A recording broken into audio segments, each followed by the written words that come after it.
Maths news syllabus channel நேயர்கள் அனைவருக்கும் வணக்கம். பிஜிடிஆர்பி மேத்தமெட்டிக்ஸ்க்கும் சரி, காலேஜ் டிஆர்பி மேத்தமெட்டிக்ஸ்க்கும் சரி, ரெண்டு பேருக்கும் யூஸ் ஆகக்கூடிய டோபாலஜிலேருந்து ஒரு முக்கியமான கொஸ்டின் நம்ம பார்க்க போகிறோம். How many continuous injective maps close interval 0,1 to q complement exist. இங்கே q காம்ப்ளிமெண்ட்ன்றது set of all irrational numbers. இப்போது க்ளோஸ் இன்டர்வல் 0,1லேருந்து q காம்ப்ளிமெண்ட்டுக்கு எக்ஸிஸ்ட் ஆகிற கண்டினியூஸ் இன்ஜெக்டிவ்ஸ் எத்தனை அப்படின்னு சொல்லிட்டு கேட்குறாங்க. 0, finite but non zero, countably infinite, uncountable. இந்த நாலில் இது மோஸ்ட் சூட்டபிள் அப்படின்ட்டு நம்ம சொல்லணும். இப்போது இங்கேருந்து இங்கே எத்தனை கண்டினியூஸ் இன்ஜெக்டிவ் இருக்குது அப்படின்ட்டு சொல்லணும். நான் ஒன்றே ஒன்று இருக்கிறதா ஃபஸ்ட்டு எடுத்துக்கிறேன். Suppose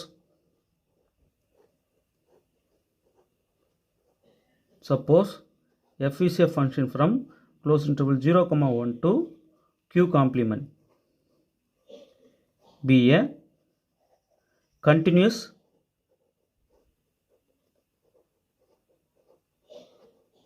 injective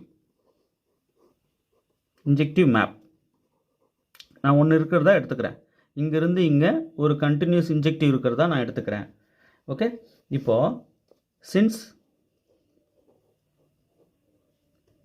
f is continuous, f continuousனு சொல்லிட்டேன் இல்லையா. Since f is continuous and close interval 0,1 is connected தானே இது. அப்போ f of close interval 0,1 வந்து connected subset of q complement.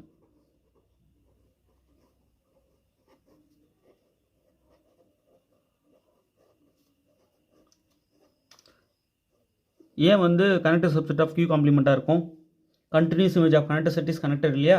இப்போது f கண்டினியூஸ்ன்றதுனாலையும் க்ளோஸ் இன்டர்வல் 0,1 வந்து கனெக்டட்ன்றதுனாலையும் அப்போது எஃபோட image f of close interval 0,1 கனெக்டடாக இருக்கும் எங்கே? q காம்ப்ளிமெண்ட்டில். ஏன்னா continuous image of connected set is connected. நமக்கு ரீசன் தெரியும் இல்லையா. ஓகே, அப்போது சின்ஸ்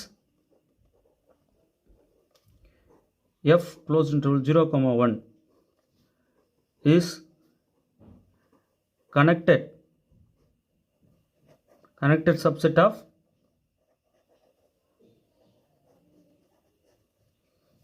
q complement. இது வந்து connected subset of q complement ஆயிடுச்சு இமேஜ். அப்போது கண்டிப்பாக f close interval 0,1 is singleton. சரி, q காம்ப்ளிமெண்ட்டோட கனெக்டட் சப்செட்டுன்னு தெரிஞ்சிச்சு. அதாவது q காம்ப்ளிமெண்ட்டுக்கு சப்செட்டு எது?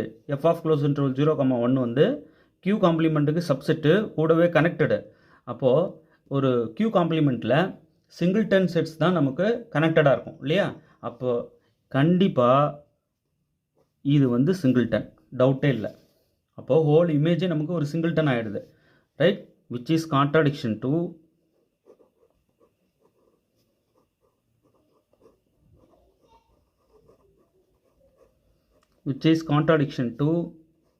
contradicts to f is injective. 1,1 இல்லையா, இன்ஜெக்டிவ்னா 1,1 சொல்லுவோம். இப்போ f 1,1 நம்ம முதல்ல எடுத்துருக்கோம். அப்போ இதுக்கு கான்ட்ராடிக்ஷன் ஆகிடுது. எப்போ f கண்டினியூஸாக எடுத்துக்கிட்டு நீங்கள் ப்ராசஸ் ஸ்டார்ட் பண்ணுறீங்க, ஒன்று இருக்கிறதா எடுத்துக்கிட்டு ஸ்டார்ட் பண்ணுறீங்க, அதுவும் கண்டினியூஸ் இன்ஜெக்டிவ்னு எடுத்துக்கிட்டு தான் ஆரம்பிக்கிறீங்களே. இப்போ கண்டினியூஸ்ன்ற கேஸ்னால என்ன ஆகிடுது? இந்த f ஆஃப் க்ளோஸ் இன்டர்வல் 0,1 வந்து singleton, right, singleton subset of q complement, right. அப்போது கண்டிப்பாக இது வந்து 1,1 கிடையாது. ஏன்னா சிங்கிள்டனுக்கு மேப் ஆகுது. எந்த ஒரு இது வந்து f கண்டிப்பாக கான்ஸ்டன்ட் ஆகிடுது.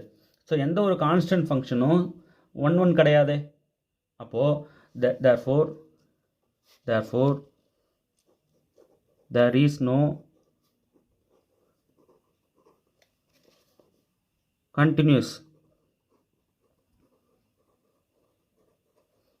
no continuous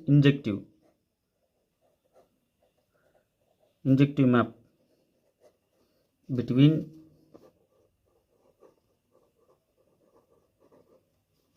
closed interval 0,1 to q complement, right. அவ்வளோதான், சிம்பிளாக சொல்கிறேங்க. இப்போது சப்போஸ் ஒரு கண்டினியூஸ் எத்தனை கண்டினியூஸ் இன்ஜெக்டிவ் தானே கேட்குறீங்க. இப்போ நான் ஒன்று இருக்கிறதா எடுத்துக்கிறேன், ஒரே ஒரு எஃப் அந்த மாதிரி கண்டினியூஸ் இன்ஜெக்டிவ் இருக்குது அப்படின்னு சொல்லிட்டு எடுத்துக்கிறேன். இங்கேருந்து இங்கே. சரி, அப்போது எஃப் கண்டினியூஸ் சொன்னதுனால என்ன ஆகிடும், எஃப் ஆஃப் க்ளோஸ் இன்டர்வல் 0,1 வந்து கனெக்டட் ஆகிடும். ஏன்னா இது connected, continuous match of connected set is connected இல்லையா. அப்போது அதோட இமேஜ் எஃபோட image F of close interval 0,1 இருக்கு பாருங்கள், கண்டிப்பாக கனெக்டடாக இருக்கும். எங்கே? Q காம்ப்ளிமெண்ட்டில். ஆனால் சிங்கிள்டன் செட்ஸ் தான் எப்போவுமே Q காம்ப்ளிமெண்ட்டில் கனெக்டட். அப்போ இது கண்டிப்பாக சிங்கிள்டன் ஆகிடுச்சு, right. F of close interval 0,1 is singleton. ஏன்னா இது கனெக்டட் இல்லையா, connected subset of Q complement இல்லையா, அதனால் இது சிங்கிள்டன் ஆகிடுது. அப்போ இதனால் எஃப் வந்து constant, right. This implies F is constant. சிங்கிள்டனுக்கு மேப் ஆகுது. இந்த Q காம்ப்ளிமெண்ட்டில் இருக்கிற ஒரே ஒரு எலமெண்ட்டுக்கு எல்லாமே மேப் ஆகுது. அப்போது கண்டிப்பாக எஃப் இஸ் கான்ஸ்டன்ட், ரைட். எப்போ எஃப் கான்ஸ்டன்ட்னா which is contradicts to F is injective இல்லையா. எந்த ஒரு கான்ஸ்டன்ட் ஃபங்க்ஷனும் இன்ஜெக்டிவ் ஃபங்க்ஷன்ஸ் கிடையாது, ஒன் ஃபங்க்ஷன்ஸ் கிடையாது. So which is contradicts to F is injective. கான்ட்ராடிக்ஷனாக வந்து நிற்குது. நான் சப்போஸ் அப்படி ஒரு மேப் இருக்கிறதா எடுத்துக்கிட்டா எனக்கு இங்கே வந்து இடிக்குது, எஃப் இன்ஜெக்டிவ்னு வந்து இடிக்குது. அப்போது எஃப் வந்து இன்ஜெக்டிவ்னு நம்ம ஆரம்பத்தில் எடுத்தது தவறாகுது. அப்போ விச் இஸ் கான்ட்ராடிக்ஷன். அப்போது therefore there is no continuous injective map between close interval 0,1 to Q complement. இங்கிருந்து இங்கே டிஃபைன்ட் ஆகிற ஒரே ஒரு கண்டினியூஸ் இன்ஜெக்டிவ் மேப் கூட நம்மளால் சொல்ல முடியாது. ஓகே, அப்போ how many continuous injective maps between close interval 0,1 to Q complement அப்படின்னு சொல்லிட்டு கேட்குறாங்க இல்லையா. அப்போது நமக்கு வந்து 0, 1 கூட இருக்காது. அப்படி இருக்குதுன்னு நீங்கள் எடுத்திங்கன்னா அது கான்ஸ்டன்ட் ஃபங்க்ஷனாக மாறுது. கண்டினியூஸ் எஃப் கண்டினியூஸ்னு எடுத்துக்கிட்டிங்கன்னா எஃப் கான்ஸ்டண்ட்டாக மாறுது. அப்போ எந்த ஒரு கான்ஸ்டன்ட் ஃபங்க்ஷனும் ஒன் ஃபங்க்ஷன் கிடையாது, அதாவது இன்ஜெக்டிவ் ஃபங்க்ஷன் இல்லையே. அப்போது கான்ட்ராடிக்ஷனாக வந்து நிற்கிறதுனால அந்த மாதிரி ஒரு மேப் இருக்க வாய்ப்பே இல்லை, ரைட். அப்போது 0. How many continuous injective maps between close interval 0,1 to Q complement exist, 0, right. இதுதான் கரெக்ட். ஸோ இந்த மாதிரி எக்ஸ்ப்ளனேஷன்ஸ் கொடுக்க வேண்டியிருக்கும் காலேஜ் டிஆர்பி ப்ரிப்பேர் பண்ணுறவங்க. ஸோ இந்த மாதிரி ப்ராப்பராக எழுத பழகணும் இல்லையா. அதுக்கு தான் நான் இந்த மாதிரி எழுதி காமிச்சேன். பிஜிடிஆர்பிக்கு படிக்கிறவங்களும் இந்த மாதிரி எழுதி வச்சுட்டு படிங்க, ரொம்ப நல்லாயிருக்கும். இப்போ தொடர்ந்து அடுத்தடுத்த வீடியோஸ் நம்ம இதே போல் கொடுப்போம், நோட் பண்ணிகிட்டே வாங்க. காலேஜ் டிஆர்பி ப்ரிப்பேர் பண்ணுறவங்களுக்கும் இந்த டோபாலஜி வருது. ஸோ நீங்கள் ரெகுலராக எங்கள் சேனல் பார்க்கலாம். இந்த பிஜிடிஆர்பிக்கு போடுற வீடியோஸும் நீங்கள் ரெகுலராக பார்க்கலாம், உங்களுக்கு பெரிய சப்போர்ட்டாக இருக்கும். ஓகே, இப்போ அடுத்து வந்து பார்த்திங்கன்னா reel, complex, linear algebra, abstract algebra, topology, இது எல்லாமே வந்து பார்த்திங்கன்னா உங்களுக்கு காலேஜ் டிஆர்பிக்கு வருது இல்லையா. ஸோ நீங்கள் பிஜிடிஆர்பிக்கு போடுற வீடியோஸையும் காலேஜ் டிஆர்பிக்காரங்க பார்க்கலாம். காலேஜ் டிஆர்பிக்கு இந்த சொன்ன டாபிக்ஸ்லேருந்து போடுற வீடியோஸ் எல்லாத்தையும் பிஜிடிஆர்பிக்காரங்களும் பார்க்கலாம். ஸோ மிஸ் பண்ணாமல் பாருங்கள். அடுத்தடுத்து இந்த மாதிரி நிறைய நான் கொடுத்துக்கிட்டே வருவேன், பார்த்துக்கிட்டே வாங்க. தேர்வில் வெற்றி பெற வாழ்த்துக்கள். தேங்க்யூ.